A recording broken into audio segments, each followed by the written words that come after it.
Saya tidak membayangkan tongkatnya sepanjang itu. Mereka cerita bahwa tongkat ini itu diburu oleh banyak sekali kolektor. Raden Saleh tadi itu sendiri. Kemudian Kang Rosid dia bawain lukisan ini sendiri. Joglonya juga sendiri. Dan ternyata ketika di sini ternyata ada kaitannya. Assalamualaikum. Waalaikumsalam. Assalamualaikum Om. Apa kabar? Masuk. Akhirnya main juga nih. Wow. Ini rumahnya kayu Apa semua nih Om. Hebat juga nih. Ini ya memang joglo ya, kayu semua. Yang bikin Om bukan Om? Enggak lah. ini dipasang sekitar 1743. Wah. Jadi kalau sekarang persis 280 tahun yang lalu. Wow.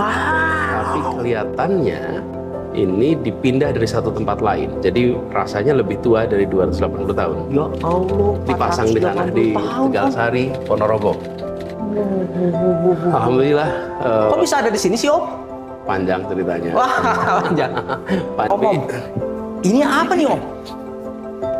Ini lukisan apa nih Om? Ini siapa sih Om? Ini yang melukis namanya Fauzan dari Fakfak. Ini adalah Fakfak Irian, Fakfak Papua Barat. Ini adalah wajah Raden Saleh.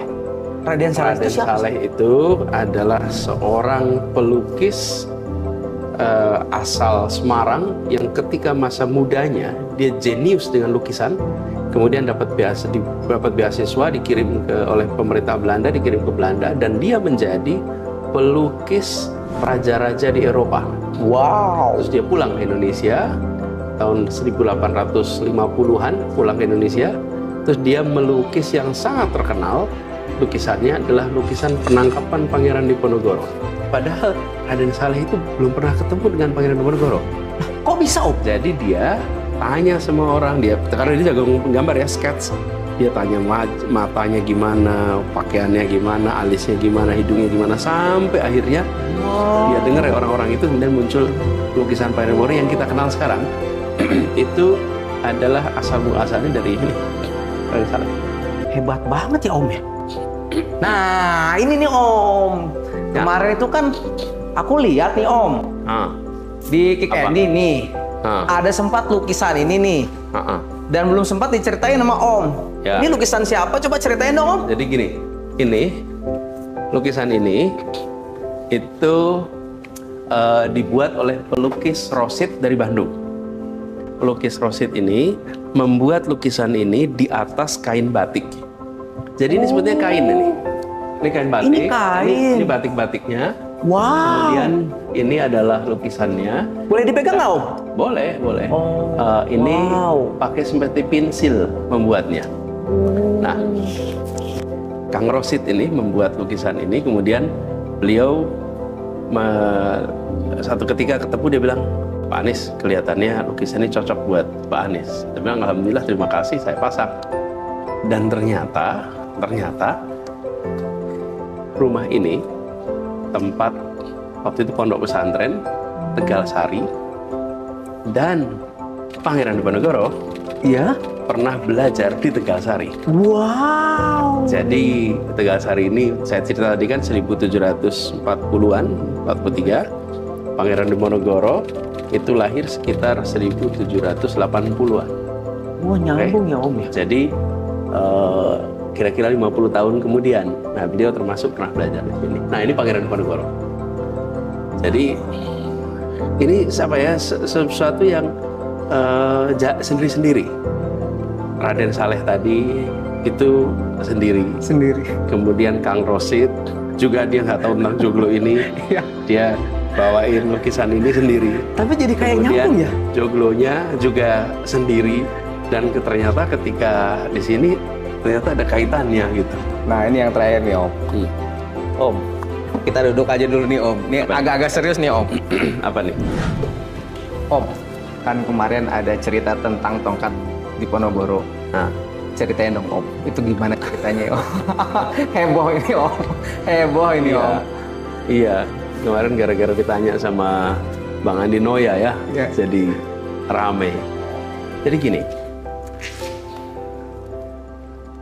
tongkat komando Pangeran Diponegoro itu disebut dengan cokro.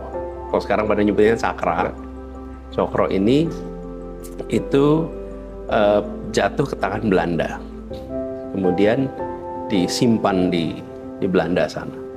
Lalu pada tahun 2014 akhir dari kedutaan Belanda datang menyampaikan bahwa tongkat ini akan dikembalikan kepada Indonesia dan akan dikembalikan kepada negara.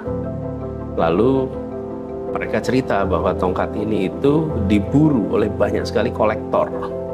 Jadi banyak sekali orang yang memburu tongkat ini. Tongkat itu ya. Karena itulah mereka sangat berhati-hati sekali di dalam menjaga kerahasiaan lokasinya, bahkan ketika datang ke sini penerbangannya, siapa yang bawa. Jadi kita semua itu nggak tahu tuh persisnya datang kapan dan lain-lain. Lalu dilakukanlah upacara penyerahan tongkat itu di Galeri Nasional. Kemudian karena pada waktu itu Bapak Presiden sedang berada di luar negeri, ada di Filipina, maka saya menerima tongkat itu mewakili pemerintah, mewakili Presiden. Jadi malam itu di Galeri Nasional tuh saya juga belum pernah lihat sebelumnya. Jadi saya belum pernah lihat tongkatnya, sebetulnya saya lihat fotonya. Mereka tunjukkan fotonya. Tapi saya tidak membayangkan tongkatnya sepanjang itu. Jadi ketika difoto, itu tidak terlihat dimensinya. Kan kalau foto itu kita cuma lihat tongkatnya aja gitu. Saya bayangkan ya tongkatnya kira-kira seperti keris lah gitu, 80 cm, 75 cm gitu bayangan saya. Ketika keluar, tongkatnya tuh tingginya kira-kira 150 cm. Jadi 1,4 atau 1,5 gitu meter. Terus tadi kayak tongkat. Di situ saya pertama kali lihat tongkat itu, Masya Allah. Dan tongkatnya memang bagus. Kayunya, ya memang kayu tua, udah berumur 200 tahun lebih. Kemudian ada semacam metalnya gitu di bagian atasnya, cakranya itu. Dan lalu dilakukanlah upacara itu, saya terima dan saya sampaikan atas nama pemerintah dan bangsa Indonesia, kami terima tongkat ini dan kami akan rawat, kami akan jadikan ini sebagai sebuah artefak bersejarah yang bisa dilihat oleh semua anak bangsa lintas waktu. Terus saya pegang tongkat itu dan memang rasanya gimana tuh? Rasanya saya bersyukur sekali bahwa ditakdirkan untuk menerima tongkat ini atas nama pemerintah dan bangsa Indonesia.